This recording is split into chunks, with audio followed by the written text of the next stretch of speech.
Welcome to Buffalo Camp Day Recap. I'm Thad Brown along with AJ Feldman. It is day 12 of Bills Camp, day 11 here at Fisher, plus the one day, obviously, last Friday in the stadium. Another okay day for the Bills when it comes to the offense. They've been kind of down for most of this camp. The first two-thirds of this practice kind of started that way, and then later on things got going, they were okay. We start, as always, with this discussion about kind of our reactions from today's practice, and AJ, you can go first today. Yeah, you mentioned the offensive struggles, and it did get better as the day went along. But to start off, you came over and walked by like, oh, it seems like the offense is struggling. And I was like, you know what? It kind of seems like normal, which has been the normal. Yeah. Because I looked down at my note sheet, I'm like, all right, Oliver blew up a trick play, Allen dropped a shotgun snap, Trey Edmonds blew up at the run play, and we got a deep ball that was broken up. And I'm like, oh wow, they had a whole drive without doing anything good. That's how kind of standard these offensive struggles have been. Certainly they were at the start of practice. Things eventually found form, but yeah, once again, Josh Allen not looking super crisp, not getting a ton of time in there, but it's mostly just, the offense isn't quite clicking just yet. There was one play where there was a throw that was a little too far out in front of Gabriel Davis, off his hands, kind of halfway between a bad throw. I thought it was a bad throw. You talked that your reaction might have been a drop more.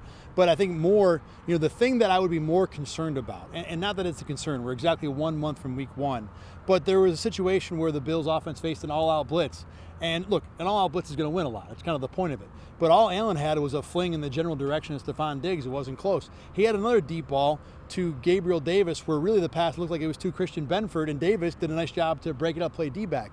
There hasn't been the offensive consistency scheme-wise to where I feel really good about where this team has been through 2.5 weeks. And again, we got a full month till there's a real game. So there's still a million snaps and reps to go, but it continues outside of the Friday practice. It continues to be a struggle for this offense. Like you said on that all-out blitz, I remember that play. And, you hope there would be some sort of a hot read or something like that. Schematically, you want to see rock, paper, scissors. The defense throws out their rock. You got, a paper to throw it up. They had nothing. It was like they were unprepared for that. So, and it's to be expected, a new offense, new offensive coordinator. The defense should be clicking on all cylinders. So at this point in camp, it is what it is. But you're right. There were a lot of moments where like, okay, where's the counter? Where's the counter punch to this? And they didn't have it a lot of times today. Bright spots in this camp day. Stop me if you heard this before. Christian Benford on defense. Isaiah Hodgins on. You've heard it before. That's why you said that. Look, Hodgins and Benford were really good again today. More Hodgins than Benford. I think Benford was just solid. He's consistently out there in the first team and consistently not looking terrible, which for a rookie 6th-round pick is pretty good. And he's been much better than not terrible. Hodgins today was the story, though. Had a one-handed catch on a fade route from Case Keenum. Had another couple plays from Josh Allen, was in with the first-team offense in part because Isaiah McKenzie and Khalil Shakir missed practice again today. But Hodgins just keeps making plays. This is a guy that came out of college, even as a 6th-round pick, with a lot of hype, a lot of expectation. Injuries and a number of things have kept him from realizing that. It's possible he's a late bloomer. He still isn't even a lock to make the roster. But right now, you start looking at this receiver room. You got Diggs and Davis on the outside. And the third best outside receiver on this team right now is probably Isaiah Hodgins. So he's doing what he has to do in camp to be a part of this team. Yeah, and certainly with the camp he's had, if this carries into the preseason, coming into training camp, this might have been, you can stash him on the practice squad, things like that. If he performs like he's done in training camp in the preseason, you're not going to be able to do that. You're going to have to make a tough roster decision where if you cut a Jake Kumaro, maybe somebody wants him a special teams guy, but Aaron Rodgers. Yeah, exactly. But Isaiah Hodgins, it's going to be tougher and tougher if he keeps this up to stash him on a practice squad for sure. I thought a nice standout today, and he did have a drop early in practice. But James Cook, I think you're starting to see where there's all this hype about James Cook, the things he can do out of the backfield, the new dynamics of the offense that he can bring. And I started to see that a little bit for the first time today where I was like, okay, this is a James Cook play. This is a thing that James Cook can bring that other guys can't. There were some misdirection plays where he got, everybody's moving one way, it went back to him the other way. You saw him out of the backfield a little bit. There's a nice run play where he got onto space, had a nice burst of speed. And just kind of the first time I really noticed James Cook as being James Cook for the first time where obviously it's going to take some time for him to come into the offense, but I kind of liked some of the ways they were using him today. I would have expected to see more James Cook in this atmosphere where it's not full tackle all the time. There's more open space, a 7-on-7 situation. I've been a little underwhelmed with the amount I've seen him excel in this situation. But like you said, it's his first 2 weeks in the NFL, at least at a camp. It's hard to put that much expectation on him. And there have been plenty of flashes to where you can see the guy the Bills probably want him to be. Now, today was backup quarterback day for us in the media. Both Case Keenum and Matt Barkley addressed the media, and they're good, fun guys. You can see why Josh Allen and the Bills would want both these guys in the quarterback room. And for Keenum especially, but Barkley to a lesser extent, they're getting to know Ken Dorsey as an offensive coordinator a little bit. Keenum called Dorsey's call sheet something out of a beautiful mind, and it's easy to see that both these quarterbacks, and certainly Keenum, are very impressed by their new offensive coordinator. The confidence that Dorsey has in Josh, the confidence Josh has in the play call, but then also being able to see something, hey, I see it this way, I'm going to change it up, I'm going to do this. It's really cool. It's fun to watch. I mean, I think it's as good of a relationship and communication, seeing the field the same way, knowing the play caller's intent. With those two guys, it's as good as I've ever been around. And I didn't want to interrupt you again there, Thad. You mislabeled Matt Barkley. It's not backup quarterback Matt Barkley. It's not even third-string quarterback Matt Barkley.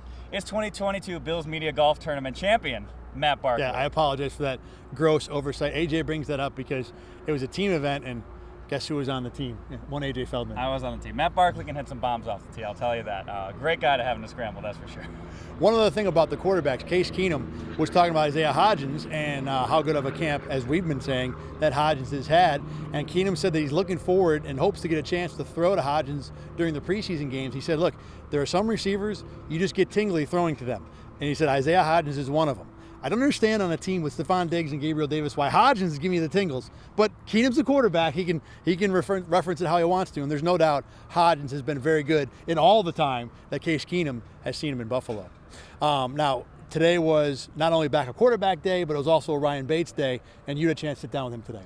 Yeah, Ryan Bates is an interesting story. It's weird how quickly he got thrust in the starting lineup and kind of was accepted as the starter. It's like coming into the season, like, it's not, oh, we're starting a guy that's played 5, 6, 7 games in the pros. Like, oh, now we've got Ryan Bates in our starting lineup. It's so fascinating how quickly his ascent came. And this offseason was a whirlwind for him.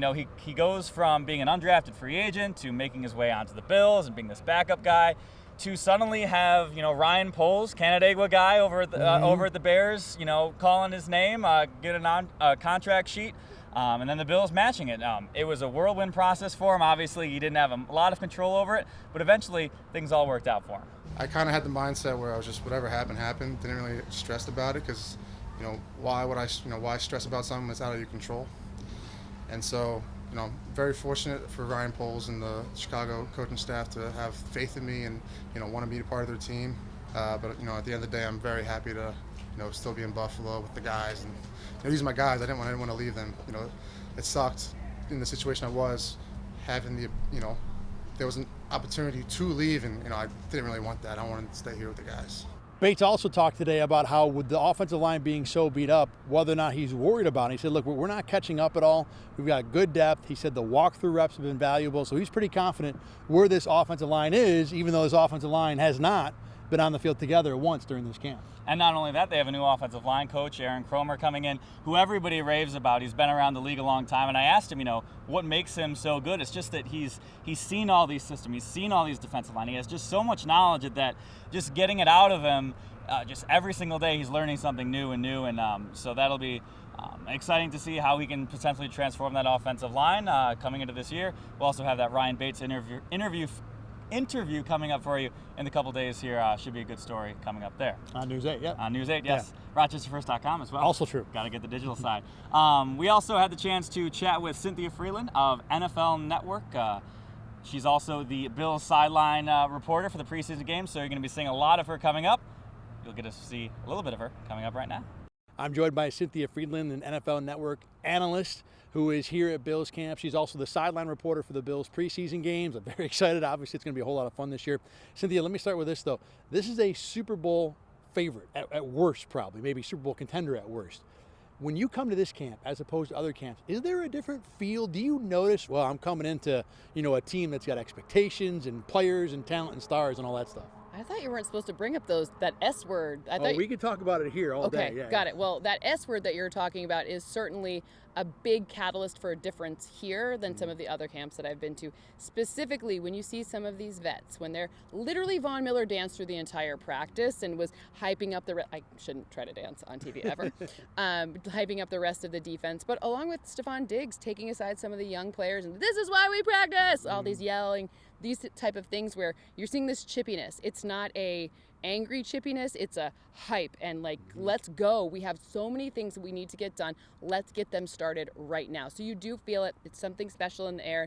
And by the way, this is such a special location. We didn't even have the full complement of fans here today, and it was still just as busy as many camps are when they are open to the full practice, so the full public. So this is going to be an interesting year. We were excited here in Rochester to get camp back for sure, and wish you'd gotten the full experience. Maybe next year we'll do that. Now, you are an analytics expert, and that's one of your specialties at NFL Network. One of the new pieces to this Bills team, you talked about him, Von Miller. You know, the idea was this team needed help with the pass rush, but the underlying numbers, and this has been true for years, is that this pass rush was pretty good before Von Miller got here. How much do you think the Bills needed him, and how much does he put this team over the top from that department? The interesting part about the Bills pass rush is that, first of all, is there more of a Bills topic? Like, you need to get after the quarterback. That is like Buffalo Bills 101. That's how you fit in here. That's how you get along. But the funny part is if you're playing with a lead, then it's kind of a different situation. So the pressures need to be there because other teams will be throwing more often. And the pressure, it doesn't necessarily need to be a sack, but it needs to be pressure. It needs to change the ability to complete that pass for a first down. So the Bills are actually very strong. I think, off the top of my head last season, I think at least in the top third in terms of that. Now you add Von Miller and you bring that over the top.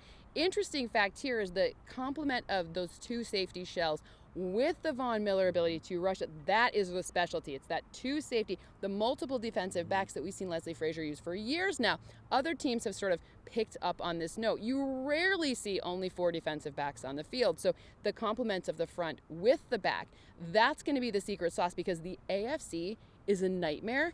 If we could just move this team to any division in the NFC, life would be a lot easier. But the AFC and all of the quarterbacks, I think week 6 is going to be, that guy Patrick Mahomes. We've heard a little bit about him. So ultimately, that's going to be the difference maker is the way those two things work together. And getting Tre'Davious White back, huge deal. As Brandon Beane said, whoever gets out of the AFC this year has had a great year, no doubt. Let me ask you this. When you think about that, how important is the 1 seed going to be in this competition? It was a goal last year. The Bills couldn't pull it off.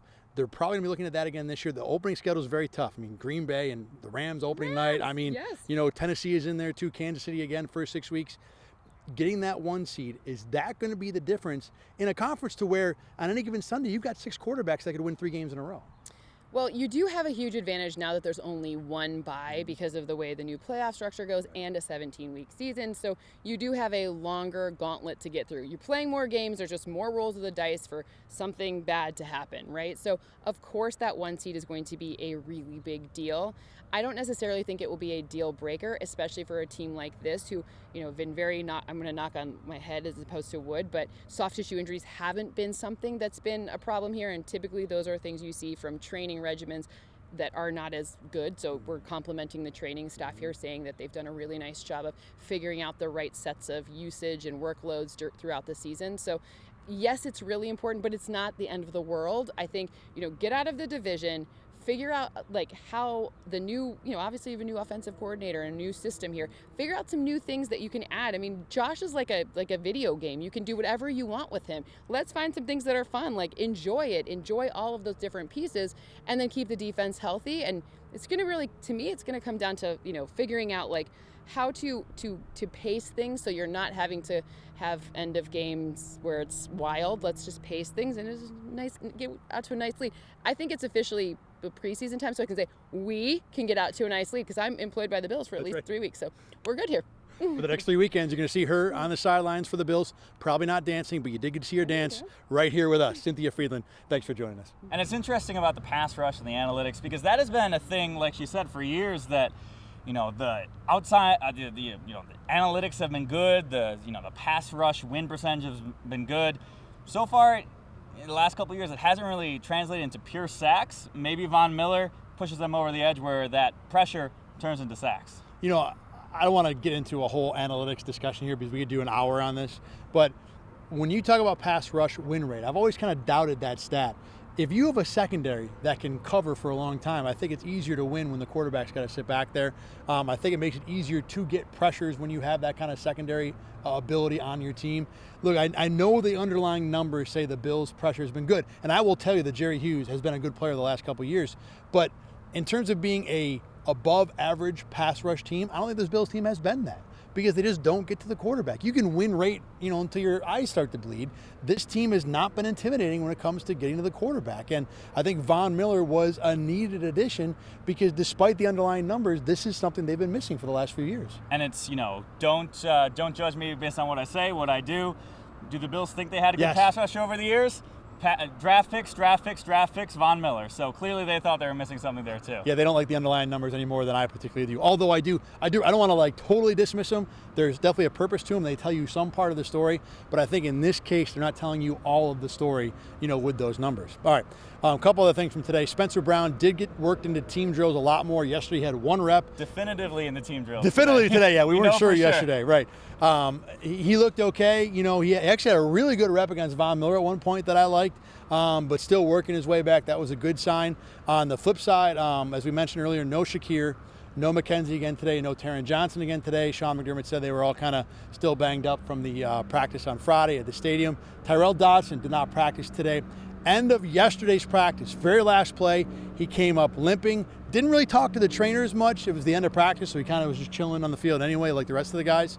But clearly whatever happened there or whatever happened in that practice was enough to get him to sit out today. None of that seems particularly a problem. Again, 1 month to the game, first game of the year, and the Bills are in pretty good shape injury-wise. And I did want to say I noticed the lack of Jamison Crowder with that opportunity. I thought he did a better job today of taking the most of the opportunity today. Yeah, there was one drive the field session where the Bills were in 3rd and long, and Crowder made a good adjustment on a blitz. Josh was right with him, hit him in stride, 20 yards down to the 10. A really top-notch professional play. And that's why Crowder's here, to be that guy that can do those things Cole Beasley used to do, recognizing blitzes, hot reads. I don't know that's what it was, but that's what it looked like to me. And regardless, he was definitely better taking advantage of the hole that was left at slot receiver because of who was hurt today.